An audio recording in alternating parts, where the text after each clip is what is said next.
around. How important is market research? How much did you rely on it in the early days?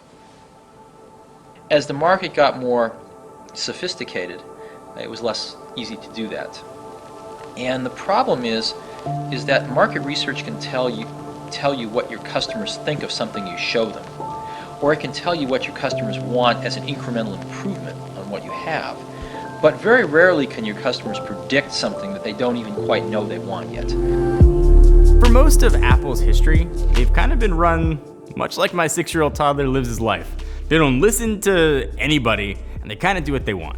And that's led to huge successes: iPhones, iPads, Apple Watches, a few failures along the way. And they've kind of been run like the old Henry Ford quote: if I asked people what they wanted, they'd ask for a faster horse. It's kind of been that Steve Jobs mantra of the consumers don't know what they want until we show them what they want. You could look at Apple's recent history and I think say there's been some big misses. You can look at the 2013 trash can Mac Pro as a gigantic swing and a miss. The keyboards in Apple's most popular PC, the MacBook Pros, have not been performing up to standards. And the MacBook line, a line that once made a ton of sense as their thin and light competitor, once the MacBook Air got updated, made 0 sense at all. But it seems like we are at a really big paradigm shift for the company. Apple is finally starting to listen to consumers. And I kind of beg the question, is this the new Apple?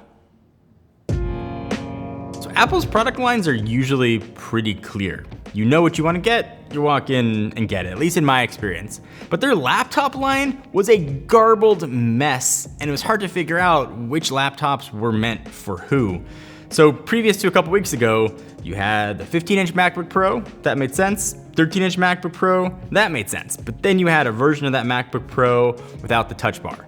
And then the MacBook Air got updated, and that was all about being thin, light, and powerful. But then you also had the MacBook, whose whole jam was about being thin and light, but now it was kind of underpowered, and it didn't make sense in that lineup.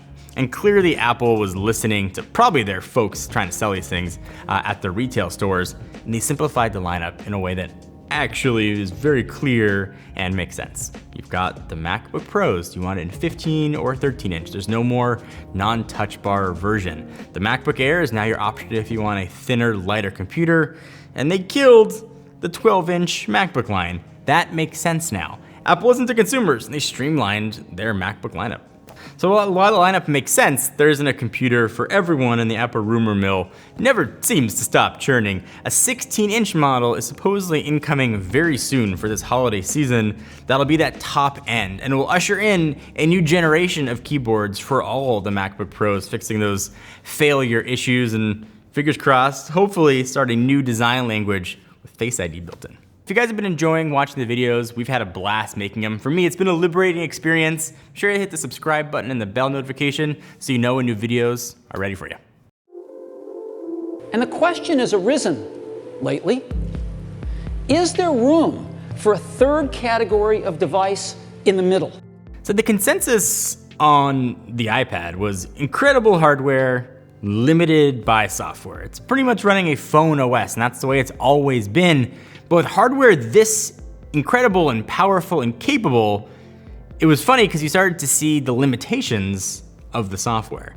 We made a whole video talking about, please make an iPad OS, let this be potentially a full-blown PC, and it appears that Apple is listening to consumers. We now have iPad OS, and even if it's not fully there yet, by making a dedicated operating system for the iPad, there's now a clear path to get to that next version of a PC as the iPad as your computer. And we're getting things that folks have been asking for. You're getting a better Files app, finally. You're getting widgets on the home screen, importing directly into apps, better multitasking. It's a huge long list, and it's a giant step forward for the iPad, letting it take advantage of the amazing hardware with software to match it. Probably the clearest example of Apple listening to consumers is the Mac Pro. And it took them a long time to get there. 2013, the trash can Mac Pro came out. And I'm not gonna harp on it too much. The problems are very well documented. It wasn't that easily upgradable. Thermally, it was a mess. And it looked better then it performed. And we made a video on what we thought the future of the Mac Pro line should be, and it was very clear that when people are spending money for pro-level computers, they want easy upgradability. They want a ton of I/O, want something that is going to be very powerful and scalable for their needs. And that is exactly what Apple delivered. I mean, and this is arguably one of the most upgradable computers, at least the most upgradable Apple computers they've ever made. You've got 8 PCIe slots, an insane up to 1.5 terabytes of RAM, pretty expandable graphics options. This is a computer that can adapt to your needs. We talk about something that can take 1.5 terabytes of RAM, it comes at a price. And these are definitely not inexpensive computers. And perhaps they're more expensive than they should be. They're certainly more expensive than the PC counterparts. There probably isn't a more cleaner example of Apple answering a question and addressing a problem than the brand new, just announced Mac Pro. So on the surface, you would think a company listening to the consumers would be like a no-brainer good idea. That's obviously a way a company should be run, but that isn't the way Apple has been run. So I kind of wonder now with Johnny Ive leaving the company, are the days of these new revolutionary products, things we didn't know we wanted, are those days done? Are we just gonna get better versions that we already have? A faster iPhone, a better iPad, a better Apple Watch, and those kind of things?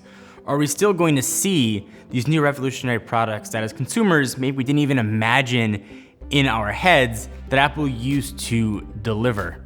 And again, I'm not sure, but as a discussion point, I do think that the days of Apple revolutionizing the electronics industry are probably behind them.